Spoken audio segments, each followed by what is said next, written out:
Your child is shaped every day by the care they receive in daycare, preschools, schools, and church, often when you're not there to see it.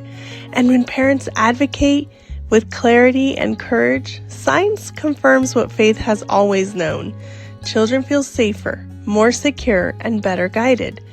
Here's how to step into that, starting today.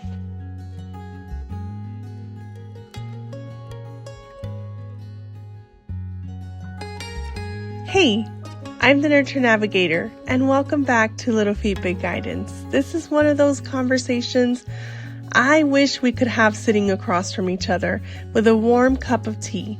The kind where you don't feel rushed, you don't feel judged, you just feel understood. Here we talk about the everyday moments of parenting that carry more weight than we realize. The drop-offs, the handoffs, the quiet, is this okay? Questions we carry in our hearts. I spend my days observing children and walking alongside parents, helping make sense of behavior, care, and guidance, and learning how to respond with calm confidence instead of second-guessing ourselves. If you ever trusted someone else with your child and thought, I hope they're being cared for well, you're exactly where you need to be. You ready? Let's go. Before we actually get into it, let's pause for a second. Think about the last time you dropped your child off somewhere. Daycare, preschool, school, church, an activity that they had. That moment when you let go of their hand. Now, no pressure, no fixing. Just notice what comes up when you ask yourself this. Do I feel settled about how my child is cared for there? If the answer is yes, that's a gift, a blessing. If it's, I don't know, or something feels off, I want to say this gently.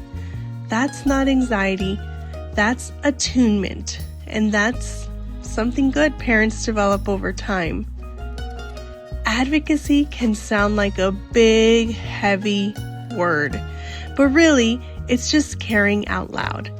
It's noticing when something doesn't quite sit right and deciding not to ignore that quiet nudge. It's not about assuming the worst. It's not about confrontation. It's about being willing to say, hey, can we talk about this? Scripture actually speaks to this kind of care very plainly. Defend the weak and the fatherless. Children aren't meant to carry the weight of systems, schedules, or authority on their own. They need adults, all adults, watching out for them. We often say, as long as home is solid, they'll be okay. And home matters so much. It really does. But children are shaped by repetition, by the places they go again and again, and adults who guide them there. Daycare teachers, preschool leaders, elementary staff, church volunteers, each one is quietly teaching something whether they realize it or not. And often, what children can't put into words, they show us with their behavior. I want to speak from experience here, with a lot of love and a lot of clarity. I worked in schools where I spent much of my time trying to mend the hearts of children, not because of academic pressure, but because of how they were spoken to. Children carrying words that were too sharp, children made to feel too much for small mistakes, children confused about what mattered and what didn't. And I've also seen the other extreme, classrooms where everything goes, where adults hesitate to guide, where boundaries disappear in the name of being kind, and children are left feeling unanchored. Neither extreme serves children well. This is where I lovingly say something that might feel uncomfortable, parents. but it needs to be said. We need nosy teachers and nosy parents. Not intrusive, not controlling, but attentive. The kind of nosy that notices tone, the kind that notices patterns, the kind that asks, is this helping this child grow? Because here's the truth, and educators see this clearly. School spills into home, and home spills into school. Teachers notice the lack of boundaries at home, and parents notice dysregulation that comes from school. No one is the enemy here. Children do best when the adults around them are on the same page. When we see ourselves as one team, your child's team.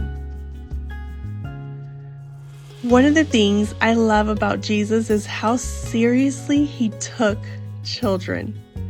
Have you noticed that? When people try to move them aside, he stopped everything. He didn't brush it off. He didn't minimize it. He said, let them come.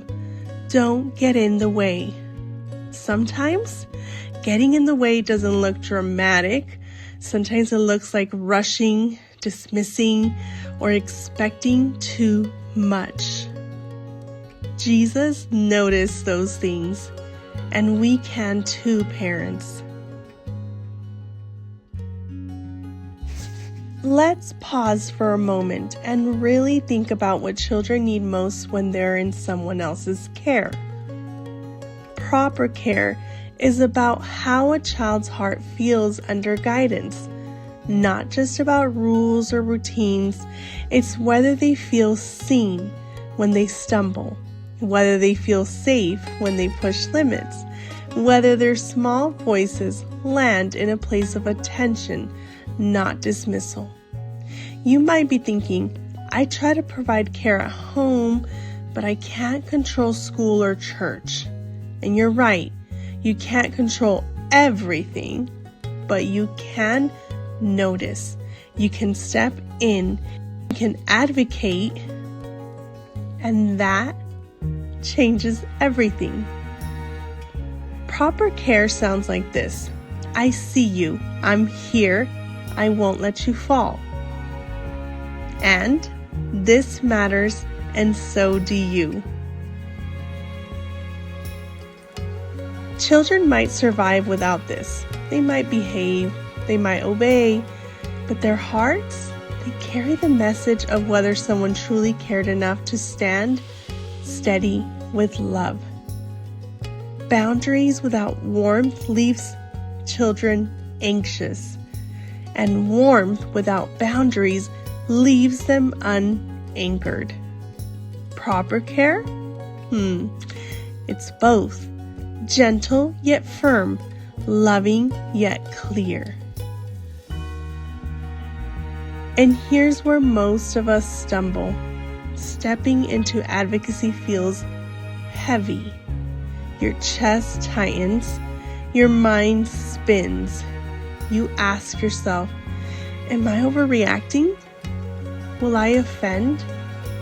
I want to pause here and say this, parents. Hesitation doesn't make you weak, it makes you human. Because when adults don't step in, children still notice. They notice what gets ignored. They notice who stands quietly and who walks away. And their hearts carry those lessons far longer than we ever realize.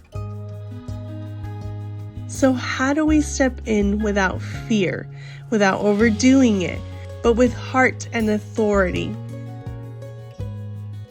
Advocacy is love with a backbone.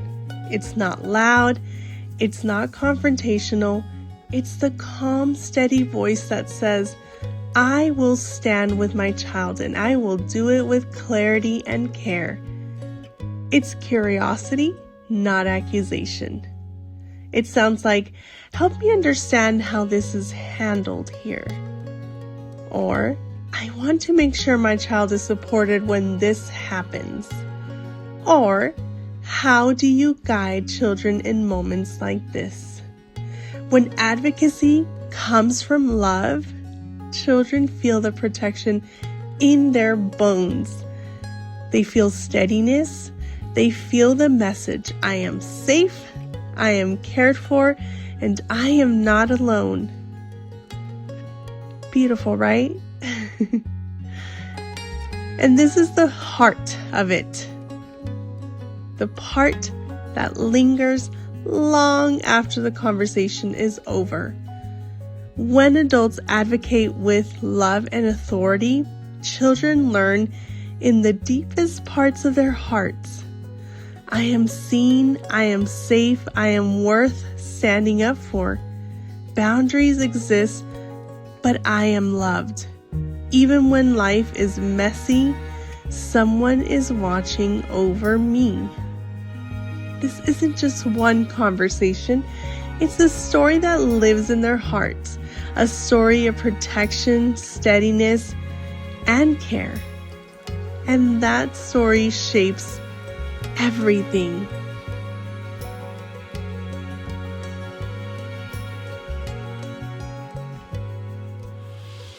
Now that we've explored how love and authority both shape your child's heart, here's a small but powerful way to step into that this week. Notice and step in with gentle, steady advocacy.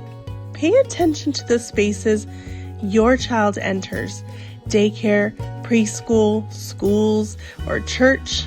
Notice how they are spoken to, how mistakes are handled, and whether boundaries are clear. Then, take one small action. Ask a calm, curious question, or check in with a teacher or caregiver. Ask them, how do you usually support children in moments like this? Or, can we make sure my child feels guided here? You don't have to fix everything at once. Just show up and notice. Just notice and care out loud. Here's the beautiful part, parents. Children feel it. They feel seen, protected, and loved. And that builds a foundation that lasts far longer than any lesson or rule. So this week, your challenge is simple, but profound. Be the parent who notices, the parent who steps in with love and authority, and the parent who quietly stands in the gap. Even one small moment this week can ripple into a child's heart in ways you may never fully see, but that will shape them forever. Before we close, I want to invite you to something really special, a little space just for you. The free 5-day Nurtured Parent Challenge is designed to help you slow down, breathe, and reflect on your parenting in a gentle, intentional way. It's not about fixing your child. It's not about doing everything perfectly. It's about nurturing the parent behind the parenting, the heart, the patience, the calm presence that shapes everything. For 5 days, you'll get small, doable invitations to pause, notice, and step into your parenting with more clarity, confidence, and heart. Think of it as a cozy, guided cup of tea for your parenting soul.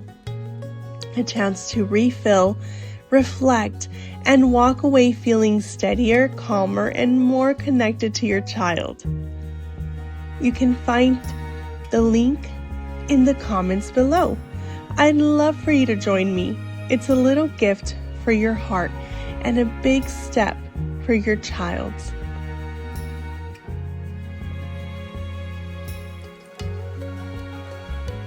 Thank you so much for spending this time with me today. I'm really glad you're here.